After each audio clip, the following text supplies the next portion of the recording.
Hello students, in this session we are going to continue with exercise 7.1 question number 7. AB is the line segment and P is its midpoint. Okay, first of all we have given this line segment AB और इसका जो midpoint है वो है ये P. ठीक है, अब midpoint है इसका मतलब ये हुआ कि ये AP और PB जो है वो equal होंगे. First thing first.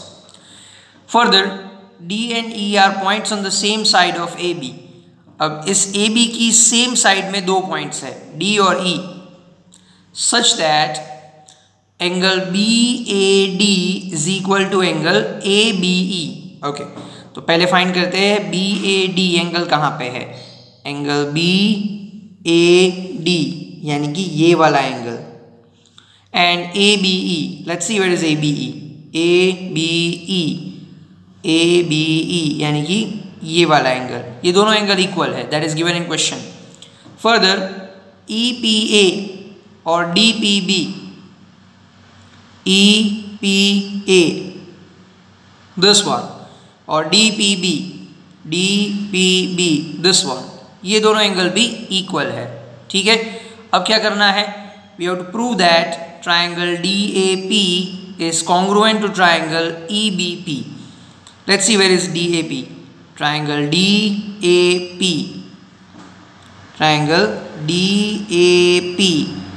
ये वाला ट्राइंगल, और EBP ये वाला ट्राइंगल, ये दोनों ट्राइंगल्स कॉन्ग्रुएंट है. ये चीज़ हमको प्रूव करनी है. समझ गए? तो लेट्स डू इट.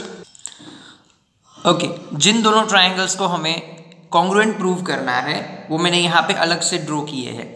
एक है DAP और दूसरा है EBP. इसमें ये A वाला एंगल और ये B वाला angle is already equal, that is given in question. फिर ये AP और PB ये भी इक्वल होंगे बिकॉज ये P जो है वो इस पूरे लाइन सेगमेंट का मिड पॉइंट है, यानी कि ये दोनों जो पार्ट्स बनेंगे वो भी इक्वल होंगे. सो AP और PB भी इक्वल है. अब हमें कुछ भी करके ये वाला एंगल जिसका नाम है APD यानी कि ये वाला पूरा एंगल, ठीक है, और एंगल EPB यानी कि ये वाला पूरा एंगल, ये दोनों एंगल इक्वल है, ये हमें प्रूव कर देना है ताकि हमारे दोनों ट्राइंगल्स कॉन्ग्रुएंट हो जाए. ठीक है, तो अब हमारा काम है इन दोनों एंगल्स को इक्वल प्रूव करना.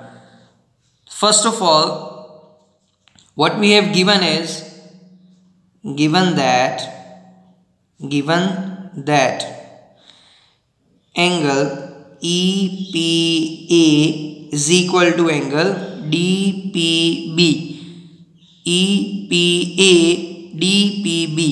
ये दोनों मैंने जो स्मॉलर सर्कल्स किए हैं ये दोनों इक्वल है. अब अगर हम इन दोनों में ये वाला प्लस कर दे तो हमारा काम हो जाएगा. इस एंगल का नाम है EPD. हम LHS में और RHS में दोनों जगह पे EPD ऐड कर देते हैं. Therefore angle EPA plus angle EPD is equal to angle DPB plus angle EPD. दोनों तरफ हमने EPD एंगल जो है वो प्लस कर दिया है.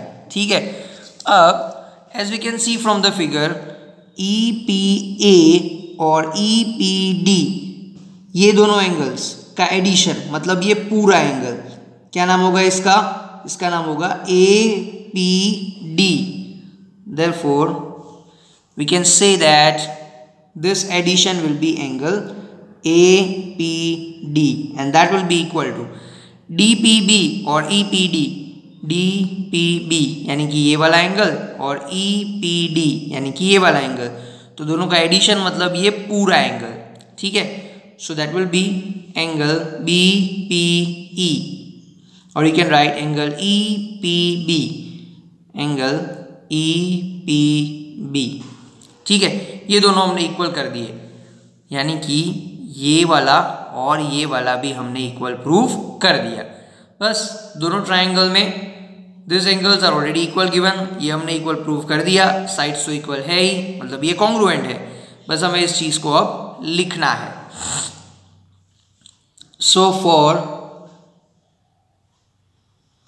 triangle DAP and triangle EBP, we have already given that angle BAD is equal to angle ABE, ये हमें ऑलरेडी क्वेश्चन में दिया है।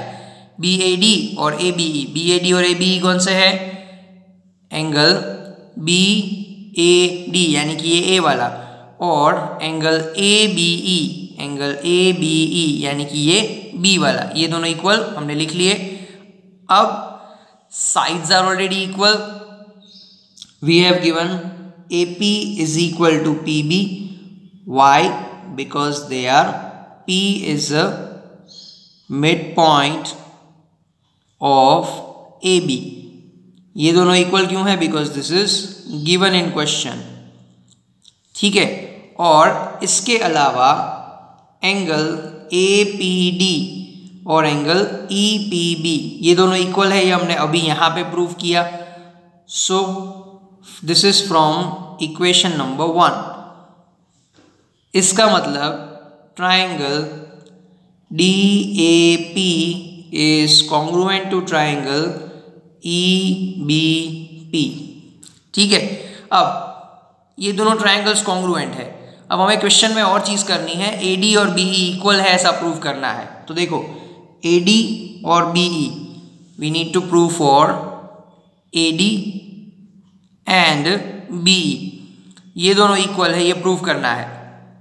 तो डेफिनेटली इक्वल होंगे बिकॉज ये दोनों कॉन्ग्रुएंट ट्राइंगल्स के करस्पॉन्डिंग पार्ट्स हैं, तो they will be equal. So let's write that down here. AD and BE are corresponding parts